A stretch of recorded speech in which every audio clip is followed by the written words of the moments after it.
अस्सलाम वालेकुम। अज दी गल उन्हां लोगां वास्ते बड़ी ही सबक आमोज़ है जिहड़े सक्के भरा आपस दे विच जिहड़ा ना वो लड़ाइयां करदे ने, रल के नहीं बहिंदे, सलूक नाल नहीं रहिंदे।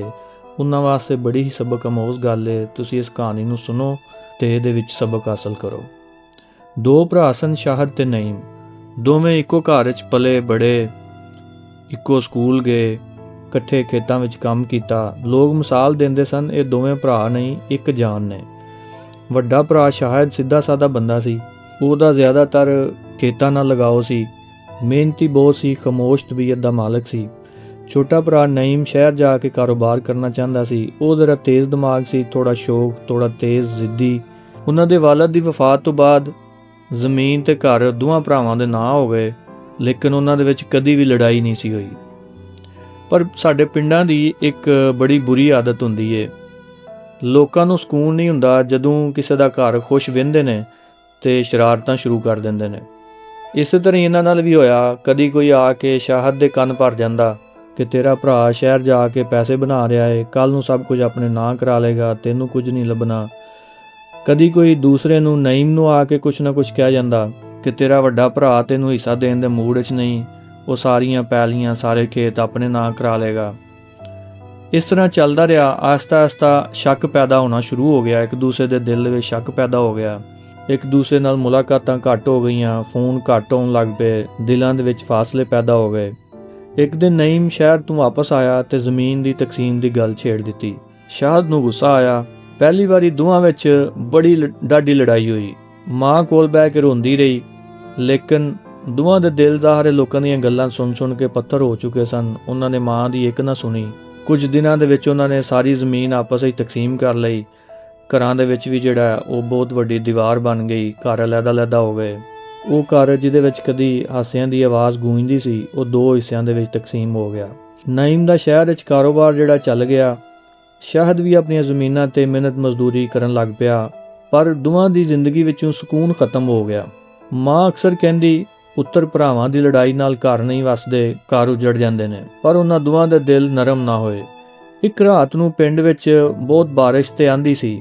ਸ਼ਾਇਦ ਖੇਤਾਂ ਤੋਂ ਵਾਪਸ ਆਇਆ ਤੇ ਸੜਕ ਤੇ ਉਹਦੀ ਮੋਟਰਸਾਈਕਲ ਫਿਸਲੀ, ਉਹ ਡਿੱਗ ਪਿਆ। ਸਿਰ ਦੇ ਵਿੱਚ ਬੜੀ ਸ਼ਦੀਦ ਚੋਟ ਆਈ। ਲੋਕਾਂ ਨੇ ਉਹਨੂੰ ਸ਼ਹਿਰ ਦੇ ਹਸਪਤਾਲ ਪਹੁੰਚਾਇਆ। ਡਾਕਟਰ ਕਹਿਣ ਲੱਗਾ ਫੌਰੀ ਖੂਨ ਦੀ ਜ਼ਰੂਰਤ ਹੈ, ਨਹੀਂ ਤੇ ਜਾਨ ਬਚਾਉਣੀ ਮੁਸ਼ਕਲ ਹੋ ਜਾਏਗੀ ਬੱਚੇ ਦੀ। ਘਰ ਵਾਲੇ ਬੜੇ ਪਰੇਸ਼ਾਨ ਸਨ। ਸ਼ਾਇਦ ਦਾ ਖੂਨ ਦਾ ਗਰੁੱਪ ਜਿਹੜਾ ਉਹ ਕਿਸੇ ਨਾਲ ਮਿਲ ਨਹੀਂ ਸੀ ਰਿਹਾ। ਉਹਨਾਂ ਨੇ ਮਜਬੂਰ ਹੋ ਕੇ ਨਈਮ ਨੂੰ ਫੋਨ ਕੀਤਾ। ਨਈਮ ਕਈ ਮਹੀਨਿਆਂ ਬਾਅਦ ਭਰਾ ਦਾ ਨਾਂ ਸੁਣ ਕੇ ਪਰੇਸ਼ਾਨ ਹੋ ਗਿਆ। ਪਹਿਲਾਂ ਤੇ ਉਹ ਫੋਨ ਬੰਦ ਕਰਨਾ ਚਾਹੁੰਦਾ ਸੀ, ਲੇਕਿਨ ਫਿਰ ਪਤਾ ਨਹੀਂ ਕੀ ਉਹਦੇ ਜ਼ਿਹਨ ਵਿੱਚ ਸੋਚ ਆਈ ਤੇ ਉਹ ਹਸਪਤਾਲ ਭਰਾ ਦਾ ਪਤਾ ਲੈਣ ਵਾਸਤੇ ਪਹੁੰਚ ਗਿਆ। ਉਹਦੇ ਖੂਨ ਦਾ ਟੈਸਟ ਹੋਇਆ, ਖੂਨ ਉਹਦਾ ਮੈਚ ਹੋ ਗਿਆ। ਨਈਮ ਨੇ ਫੌਰਨ ਖੂਨ ਦੀ ਬੋਤਲ ਦਿੱਤੀ ਤੇ ਸ਼ਾਹਦ ਦਾ ਆਪਰੇਸ਼ਨ ਹੋਇਆ। ਸ਼ਾਹਦ ਦੀ ਜਾਨ ਬਚ ਗਈ।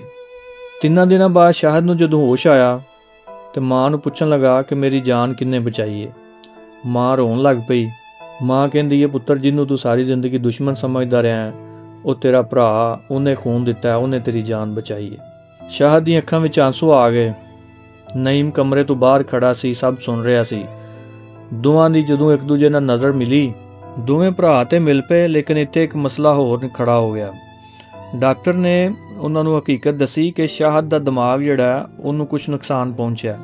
ਉਹਦੀ ਯਾਦਦਾਸ਼ਤ ਜਿਹੜੀ ਹੈ ਉਹ ਬਹੁਤ ਕਮਜ਼ੋਰ ਹੋ ਗਈ ਹੈ। ਹੋ ਸਕਦਾ ਉਹਨੂੰ ਪਿਛਲੀਆਂ ਕੁਝ ਚੀਜ਼ਾਂ ਗੱਲਾਂ ਭੁੱਲ ਗਈਆਂ ਹੋਣ। ਸ਼ਾਹਦ ਨੇ ਜਦੋਂ ਨਈਮ ਨੂੰ ਵੇਖਿਆ ਤਾਂ ਪੁੱਛਿਆ, ਤੁਸੀਂ ਕੌਣ ਹੋ? ਨਈਮ ਉਹਦੀ ਇਹ ਗੱਲ ਸੁਣ ਕੇ ਪੱਥਰ ਹੋ ਗਿਆ। ਜਿਸ ਭਰਾ ਨਾਲ ਲੜਾਈ ਕਰਕੇ ਇੰਨੇ ਸਾਲ ਗੁਜ਼ਾਰੇ ਨੇ, ਅੱਜ ਉਹ ਉਸ ਨੂੰ ਪਹਿਚਾਨ ਵੀ ਨਹੀਂ ਸਕਿਆ। ਉਹ ਕਮਰੇ ਤੋਂ ਬਾਹਰ ਨਿਕਲ ਕੇ ਪਹਿਲੀ ਵਾਰੀ ਬੱਚਿਆਂ ਵਾਂਗੂ ਰੋਇਆ। ਮਾਂ ਨੇ ਸਿਰਫ ਇੱਕ ਗੱਲ ਕੀਤੀ, ਪੁੱਤਰੋ, ਭਰਾ ਦੁਸ਼ਮਣ ਨਹੀਂ ਹੁੰਦੇ, ਸਾਡੇ ਆਪਣੇ ਫੈਸਲੇ ਦੁਸ਼ਮਣ ਬਣ ਜਾਂਦੇ ਨੇ। ਇਸ ਕਹਾਣੀ ਦਾ ਹੀ ਸਬਕ ਹੈ, ਜ਼ਿੰਦਗੀ ਦਾ ਸਭ ਤੋਂ ਵੱਡਾ ਨੁਕਸਾਨ ਉਹ ਨਹੀਂ ਜੋ ਪੈਸੇ ਦਾ ਹੁੰਦਾ ਹੈ। ਸਭ ਤੋਂ ਵੱਡਾ ਨੁਕਸਾਨ ਉਹ ਹੁੰਦਾ ਹੈ ਜਦੋਂ ਆਪਣੇ ਲੋਕ ਜ਼ਿੰਦਾ ਹੁੰਦੇ ਵੀ ਸਾਡੇ ਤੋਂ ਦੂਰ ਹੋ ਜਾਣ, ਕਿਉਂਕਿ ਮੌਤ ਤੋਂ ਬਾਅਦ ਮਾਫੀ ਦਾ ਮੌਕਾ ਨਹੀਂ ਮਿਲਦਾ ਤੇ ਜ਼ਿੰਦਗੀ ਹਰ ਵਾਰ ਦੂਸਰਾ ਮੌਕਾ ਵੀ ਨਹੀਂ ਦਿੰਦੀ। ਲਿਹਾਜ਼ਾ ਆਪਣਿਆਂ ਨੂੰ ਆਪਣਿਆਂ ਸਮਝ ਕੇ, ਭਰਾਵਾਂ ਨੂੰ ਭਰਾ ਸਮਝ ਕੇ ਉਹਨਾਂ ਨਾਲ ਅੱਛੇ ਤਰੀਕੇ ਨਾਲ ਰਹਿਣ ਦੀ ਕੋਸ਼ਿਸ਼ ਕਰੋ, ਜ਼ਿੰਦਗੀ ਗੁਜ਼ਾਰੋ ਤੇ ਖੁਸ਼ੀਆਂ ਮਾਣੋ।